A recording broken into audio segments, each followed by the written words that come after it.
ब्रह्मांड नायक राजाधिराज योगीराज परब्रह्म सद्गुरु श्री स्वामी समर्थ महाराज यांच्या कृपेने आज जी स्वामी समर्थ महाराजांची कथा आहे, जे स्वामी समर्थ महाराज माझ्याकडून वधून घेतली ते मी तुमच्याकडे थोडक्यात सांगण्याचा प्रयत्न. सद्गुरु श्री स्वामी समर्थ महाराज की जय. अनंत कोटी ब्रह्मांड नायक राजाधिराज योगीराज परब्रह्म सद्गुरु श्री स्वामी समर्थ महाराज महाराजच्या लीला या अनंत चालू आहे, अनंत राहणार. महाराजांना प्रत्येक भक्ताची काळजी, ज्याच्यावर स्वामींची कृपा झाली आयुष्यात त्याला कधीच काही कमी पडत नाही. एखादा भक्त दुःखात असतात तर स्वामी महाराज साक्षात जाऊन त्याच्या जवळ उभे राहतात. महाराज अक्कलकोटला येण्याच्या आधी त्यांचं भारत भ्रमण चालू होतं आणि त्यावेळेस स्वामी महाराज हिमाचल मध्ये होते आणि हिमालय मध्ये असताना स्वामी महाराज प्रत्येक ठिकाणी फिरत होते. महाराज केदारनाथला जाऊन पोहोचलेले होते.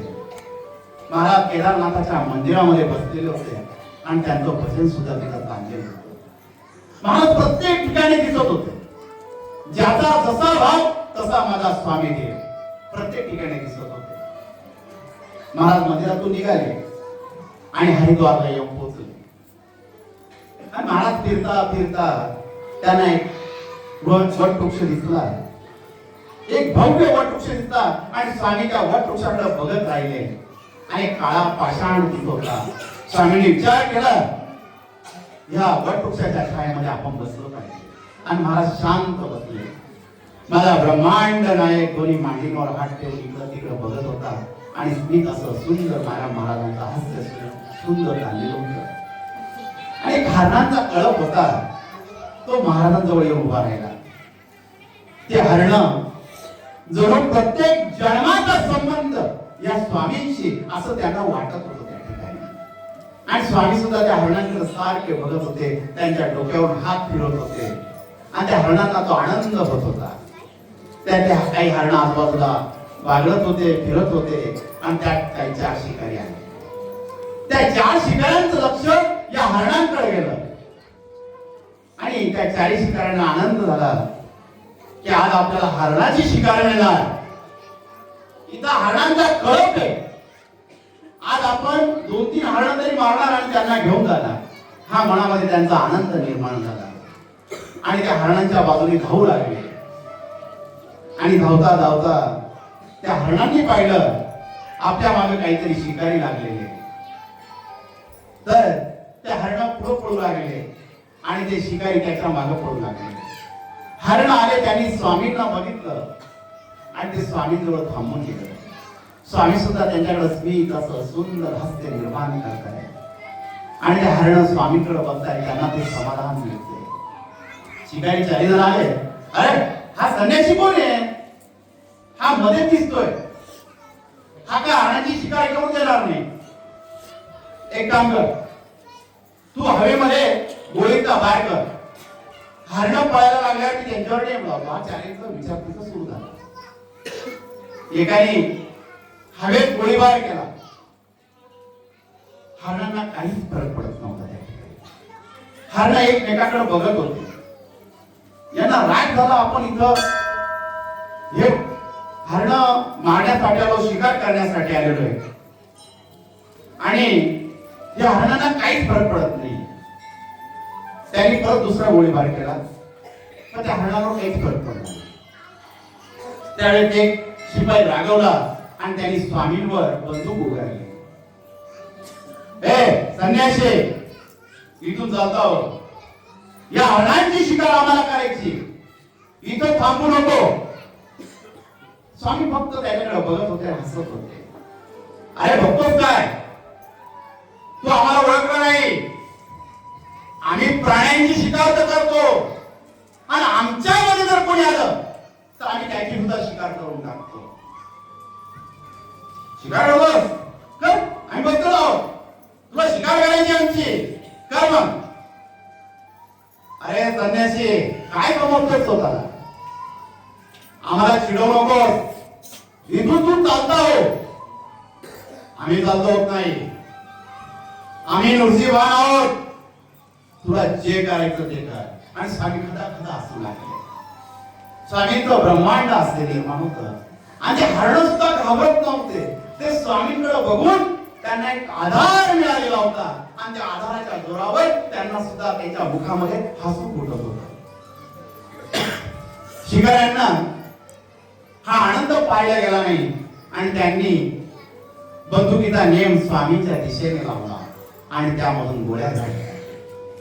त्या गोळ्या झाडल्या आणि त्या स्वामींच्या अंगाला लागायला लागल्या तर त्याच्या फुलामध्ये रूपांतर झालं. स्वामींना कुठलीच गोळी लागली नाही. सर्व त्या ठिकाणी फुलं पडू लागले. स्वामी आपले आपले बसलेले. यांना अजून रोग आला झाला. यांनी अजून गोळ्या झाडायला सुरुवात केल्या पण स्वामींच्या अंगावर फुल पडू लागले. महाराज त्याच्याकडे पाहून हसले. खाली 2-3 दगड पडलेले होते आणि त्या शिकाऱ्याच्या दिशेने स्वामी महाराजांनी ते दगड त्यांच्याकडे फेकले. ते फेकले असताना जे शिकारी शिकार करत होते त्याचं रूप हे पाषाणातून गेलं. त्या ठिकाणी त्यांना हलता येत नव्हतं आणि चालता येत नव्हतं. ते ज्या जागी त्या जागी फक्त डोळे त्यांचे हलत होते आणि तोंडातून शब्द फुटत नव्हता. त्यांना आपली चूक कळून चुकली होती. हातातली बंदूक जशीच्या तशी पाषाणाच्या रूपामध्ये होऊन गेलेली होती आणि स्वामींकडं ते पश्चातापाने बघताय. महाराज आमचं चुकलेलं असं ते दाखवत आहे. महाराज त्याच्याकडे बघताय. त्या शिकाऱ्यांना आपली चूक समजते. आपण कुठेतरी चुकलेलोय. ही व्यक्ती साधी सुधी नाहीये. यामध्ये फार मोठी शक्ती आहे. आपल्याकडून काहीतरी चूक होतीये आणि त्यावेळेस ते क्षमा मागू लागले. मनातून त्यांना पश्चाताप होऊ लागला आणि त्यावेळेस स्वामींनी त्यांना क्षमा केलं आणि ते परत आपल्या रूपामध्ये आले. त्यावेळेस त्यांनी येऊन स्वामींचे चरण पकडले. स्वामी आम्हाला क्षमा करा, क्षमा करा. स्वामी बोलू लागले, अरे पशु पक्षीवर प्रेम करा. त्यांनाही जीवन जगण्याचा अधिकार आहे. यापुढे असं करू नका. आणि महाराजांनी त्यांना सोडून दिलं. आणि ज्यावेळेस ते निघून गेल्यावर हरणांचा कळप होता हे स्वामींकडे सारखे बघत होते आणि त्यामध्ये हरिण ते आपल्या पिल्लांना शोध घेऊ लागलं. तर त्या कळपामध्ये त्या हरणाचं पिल्लू त्याला दिसत नव्हतं. त्या हरण सगळीकडे शोधू लागलं. माझं पिल्ल सापडत नाही, माझे बाळ सापडत नाहीये. ते स्वामींकडे दयावया करून बघू लागलं. डोळ्याच्या आसू त्या हरणाच्या डोळ्यामधून निघू लागले आणि दुसरे हरण त्या ठिकाणी आलं आणि ते स्वामींकडे रडू लागलं. आणि दोघं रडू लागले असताना स्वामींनी दोघांना जवळ घेतलं, दोघांच्या डोक्यावरून हात फिरवला.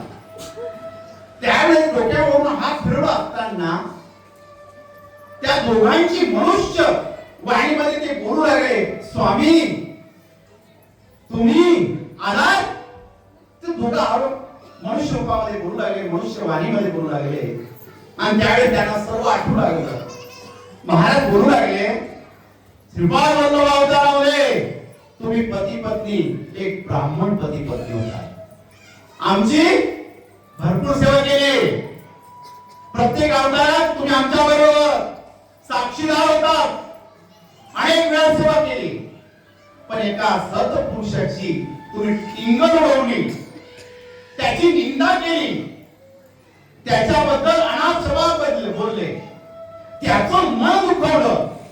त्यामुळे त्याने तुम्हाला श्राप दिला की तुम्ही माझं जे मन दुखवलेले, ज्या तुमच्या मुखातून बोलले आहात ते यापुढे तुम्ही बोलू शकणार नाही. तुम्ही पशुच्या रूपामध्ये जाल म्हणून तुम्ही हरणाच्या जन्मामध्ये आला. पण मी तुमच्या प्रसन्न झालो. तुम्ही काळजी करू नका. आता काही दिवसांनी तुम्ही मोक्ष प्राप्ती करण्याच्या आधी हा देह त्याग केल्यानंतर तुम्ही मनुष्य रूपामध्ये जन्म घ्याल आणि अक्कलकोटला या. त्यावेळी तुमची आणि माझी भेट होईल. हे स्वामींनी दोघांना सांगितलं. दोघं हरण स्वामींच्या पाया पडत होते आणि त्यावेळेस ते बोलू लागले, स्वामी आमचे बाळ पुढे गेले. आणि त्यावेळेस स्वामी सांगताय, अरे कुठे जाणार, हे बघ आमच्या समोर उभे. आणि ते तुला हरणांचे पिल्ल त्यांचे बाळ तिथं आले, पळत आले, त्या हरणाला दिले. आणि ज्यावेळेस दिले ते स्वामींकडे बोलू लागले, स्वामी आम्हाला या पशुच्या योनीतून लवकर मुक्त करा. आम्हाला आता ओढ लागलेली आहे तुमच्या दर्शनाची, अक्कलकोटला येण्याची. मला ब्रह्मांड नायक त्या ठिकाणी उभा राहिला. कटेवर हात ठेवला आणि एक हात उंच केला आणि एकच आशीर्वाद दिला, भिऊ नकोस, मी तुझ्या पाठीशी.